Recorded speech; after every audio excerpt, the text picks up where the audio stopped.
What good is celebrating Black History Month if you don't actually learn Black history? Message. I'm Noah Lyons from the What's Really Going On pod, and today we're going to teach you about Reconstruction. So in school, for the most part, you learn about the United States history through a couple big things. It usually starts with the American Revolution and then kind of goes to the Civil War, but they don't tell you what happened right after that. So from 1865 to 1877, there was a period known as Reconstruction.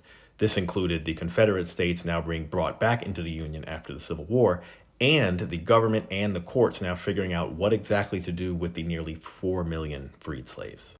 So included in this were actually 3 new amendments to the Constitution. The 13th, which abolished slavery, the 14th, which granted citizenship, and the 15th, which gave the right to vote to black men. So this brought major change to the United States and even ushered in the first class of actual black political leadership, which included Hiram Revels, who served as the first United States senator from Mississippi. So it's worth mentioning at this point that the federal government actually had military oversight over a lot of the Confederate states, in part to protect the rights of the newly freed slaves.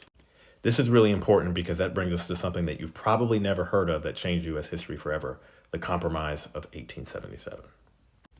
So the year prior, in 1876, there was actually a contested presidential election between Rutherford B. Hayes and a gentleman named Samuel Tilden.